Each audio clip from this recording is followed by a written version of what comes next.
अ, आज ना मेरे दिमाग में एक बात आया। पता नहीं आप लोगों को पता है या नहीं। अगर पता है तो ठीक है, अदरवाइज मैं आप लोगों को एक नई बात आज बताने वाली हूँ। ठीक है, इन्फॉर्मेटिव है आपके लिए। तो आप लोग ने कभी ध्यान दिया जब आप गार्डन में जाते हो किसी या चौराहे पे, आपको स्टैचू दिखता है घोड़े के ऊपर, किसी राजा का या किसी रानी का फोटो, सॉरी स्टैचू देखा होगा आपने। उसमें वो जो घोड़ा होता है ना, कभी कभी देखना घोड़ा होता है दो पैर के ऊपर खड़ा होता है, दो पैर उसका हवे में होता है। कभी तो घोड़े के चारों पैर जो होते हैं वो जमीन पे होते हैं, और कभी कभी घोड़े के जो तीन पैर होते हैं वो जमीन पे होते हैं और एक पैर हवे में होते हैं। लाइक कभी आपने ऐसे झांसी की रानी लक्ष्मीबाई का देखा होगा घोड़े को, कभी शिवाजी महाराज का या महाराणा प्रताप का। ठीक है, पहले ये बताओ तो शिवाजी महाराज, सॉरी, महाराणा प्रताप के घोड़े का नाम क्या था? नविका नहीं पता? उनके घोड़े का नाम था चेतक। और रानी लक्ष्मीबाई के घोड़े का नाम क्या था?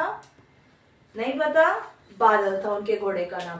तो ठीक है, आप देखना जब रानी लक्ष्मीबाई की स्टैचू आप कहीं देखना तो ध्यान से देखना, आप क्या देखोगे ना कि उनके जो घोड़े का दो पैर जमीन पे था और दो पैर हवे में।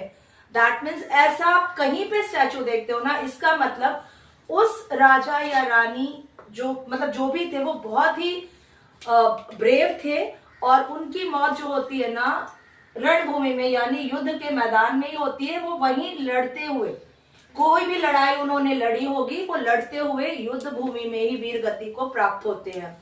फिर कभी कभी आपने देखा होगा कि एक पैर हवे में है और तीन पैर जमीन में है।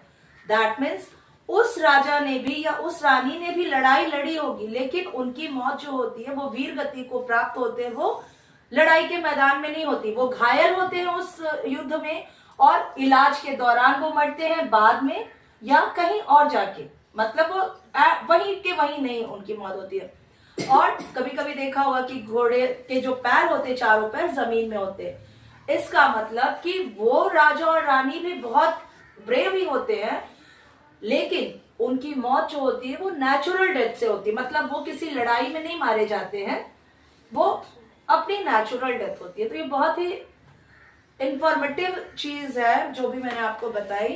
तो ऐसे ही ना मैं आपको कभी हफ्ते में एक दो ऐसा आपके साथ मैं वीडियो बनाऊंगी जिसमें आपको कुछ सीखने को मिलेगा। तो अच्छा लगा आपको ये बात पता चल के, तो आप जरूर देखना, स्टैचू पे चेक करना और मुझे बताना आपने देखा था। ओके, चलो अभी पढ़ाई स्टार्ट करते हैं।